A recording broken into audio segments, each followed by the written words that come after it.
Spencer, a heavy defeat here in Sussex. What's your reaction? Thought we were the best team for 55 minutes. I thought we got absolutely smashed after that. Game plan worked well. We were the better team first half. We had the best half chances. Goalmouth scramble, Robbo's header, and we've had the absolute key moment at the start of the second half. Joe Haig clean through and their keeper saves.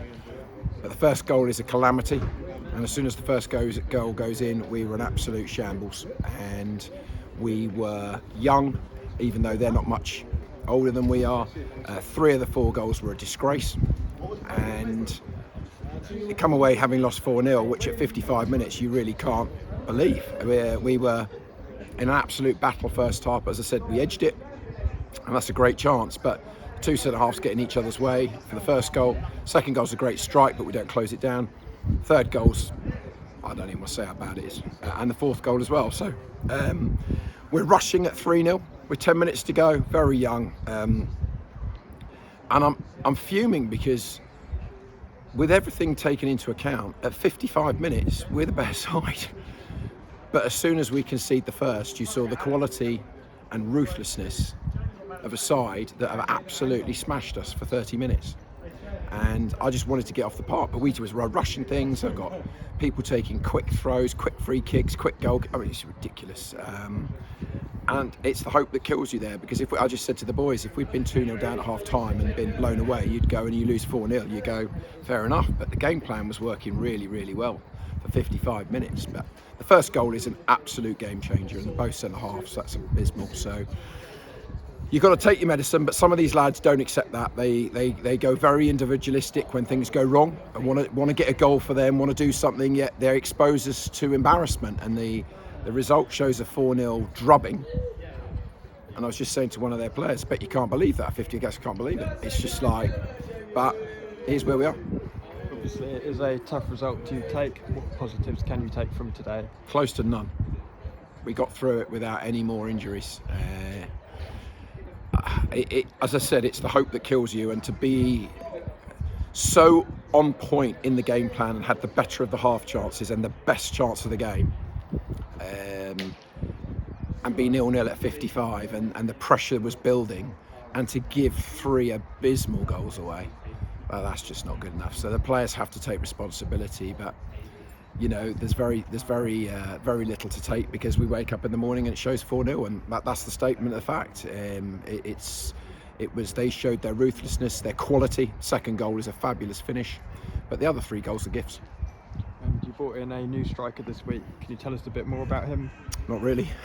He's been injured for a very long time. He's played a few games for Welling and Bishop Stortford at the level. He's only 20, but we've got to find some players in this next week. We are, to say we're the walking wood, etc. Ricky was ill today, but obviously he's not fit either.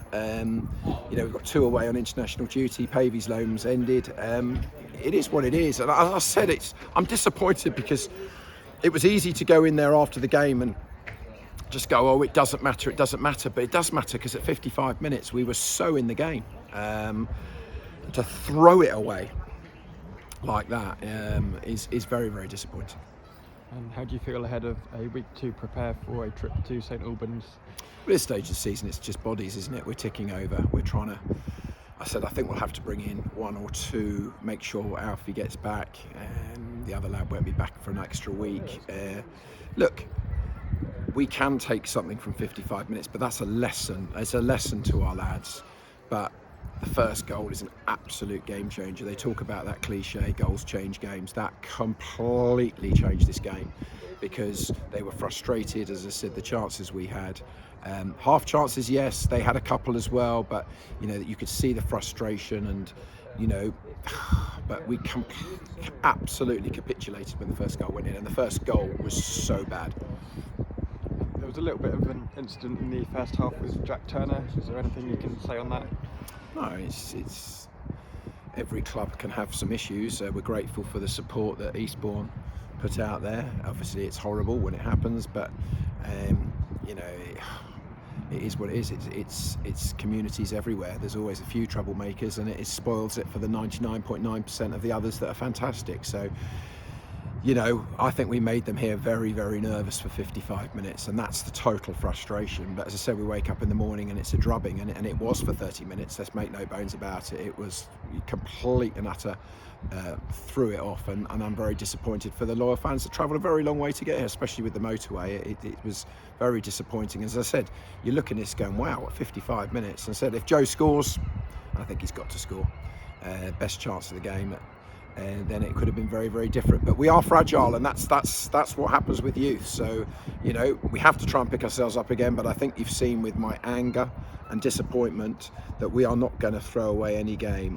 You know, we were absolutely set into the game. We frustrated them, and we've come away very, very disappointed. And it's harsh. It's very harsh to see that scoreline. But you've also got to credit Eastbourne. There's a reason they're unbeaten here, and we gave them a sniff, and they blew us away. Thanks, Spencer. Safe journey home, and good luck for next week. Thanks, Dom.